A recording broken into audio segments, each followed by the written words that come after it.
नमस्कार, top news मराठीमध्ये आपलं स्वागत। जळगावातल्या पाचोरा रेल्वे स्थानकाजवळ रेल्वेचा भीषण अपघात झाला।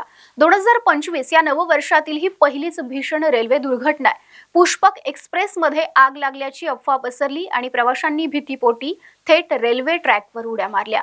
समोरून येणाऱ्या बंगळुरू एक्सप्रेसच्या धडकेत 13 प्रवाशांचा मृत्यू झाला, तर काही जणांची प्रकृती गंभीर आहे। केवळ एका अफवेनं हा भीषण अपघात घडलाय। हा अपघात नेमका कसा घडला, याला जबाबदार कोण, पाहुयात याबाबतचा हा रिपोर्ट। बुधवार दिनांक 22 जानेवारी 2025 वेळ सायंकाळची जळगाव रेल्वे स्थानकावरून निघालेली पुष्पक एक्सप्रेस मुंबईच्या दिशेने प्रवास करत होती। पण 4:45 वाजताच्या सुमारास परधाडे स्थानकाजवळ येताच रेल्वेने अचानक ब्रेक मारला। याच वेळी एका बोगीत आग लागल्याची अफवा उठली आणि आगीच्या भीतीमुळे प्रवाशांनी उड्या टाकल्या। पण समोरून येणारी कर्नाटक एक्सप्रेस या प्रवाशांसाठी काळ बनून आली। भरधाव वेगाने येणाऱ्या कर्नाटक एक्सप्रेसनं अनेक प्रवाशांना चिरडलं, त्यात अनेकांचा जीव गेला। अपघातानंतर अनेक मृतदेह कर्नाटक एक्सप्रेसच्या खाली अडकून होते। 1.5 तासानंतर पुष्पक एक्सप्रेस पुढे निघाली, पण बंगळुरू एक्सप्रेस खालील मृतदेह बाजूला करण्याचं काम सुरू होतं।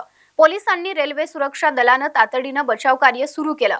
जखमींना जवळच्या रुग्णालयात दाखल करण्यात आलं। या अपघातात 13 जणांचा मृत्यू झाल्याची माहिती आहे। मृतांमध्ये मुंबईमधील 1, नेपाळच्या 3 आणि उत्तर प्रदेशातील 3 प्रवाशांचा समावेश आहे, तर अनेक जण गंभीर जखमी आहेत। या अपघाताबाबत उपमुख्यमंत्री अजित पवार यांनी दिलेल्या माहितीनुसार उदल कुमार हा उत्तर प्रदेशचा एक रहिवासी लखनौ ते मुंबई एक्सप्रेसनं रोजगारासाठी निघाला होता।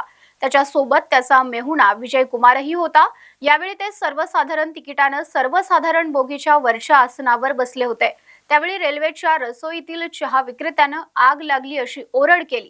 अशी आरोळी ऐकू येताच बोगीत गोंधळ उडाला। आजूबाजूच्या बोगीमध्येही गोंधळ झाला आणि भीतीपोटी काही प्रवाशांनी स्वतःचा जीव वाचवण्यासाठी रेल्वेतून दोन्ही बाजूने उड्या घेतल्या। यावेळी गाडी खूप वेगात होती, त्यामुळे एका प्रवाशानं साखळी ओढली आणि रेल्वे थांबवली। त्यानंतर प्रवासी गाडीतून खाली उतरू लागले। ते पळत असताना लगतच्या रेल्वे रुळावरून जात असताना बंगळुरू नवी दिल्ली कर्नाटक एक्सप्रेस अतिशय वेगाने आली आणि रेल्वे रुळावरून असलेल्या प्रवाशांना धडक देऊन पुढे जाऊन थांबली। केवळ अफवेमुळे ही दुर्घटना घडली, असंही अजित पवार यांनी म्हटलंय। आता चहावाल्याच्या एका अफवेनं ही दुर्दैवी घटना घडली। अजित पवारांनी ज्या चहावाल्याचा उल्लेख केला त्याचा आणि एक्सप्रेसची चेन खेचणाऱ्याचा शोध जळगाव पोलीस घेतात। पाचोऱ्यातील काही जखमींना भेटून पोलिसांनी त्यांचा कबुली जबाबही घेतलाय। या तपासातूनच चहावाल्यानं एक्सप्रेसला आग लागल्याची अफवा पसरवल्याने ही दुर्घटना घडल्याचं समोर आलंय। चहावाल्याने अफवा पसरवली आणि दुसऱ्या तरुणाने एक्सप्रेसची चेन खेचली, त्यामुळे एक्सप्रेसने जोरात ब्रेक मारला। त्यामुळे चाकांमधून आगीच्या मोठमोठ्या ठिणग्या उडाल्या आणि एक्सप्रेसला आग लागल्याच्या अफवेवर प्रवाशांचा विश्वास बसला। त्यांनी मागचा पुढचा विचार न करता धडाधड एक्सप्रेसमधून उड्या मारल्या आणि आपल्या प्राणाला मुकले। आता या चहावाल्याचा शोध घेऊन त्यावर काय कारवाई होणार हे पाहणं महत्त्वाचं राहील।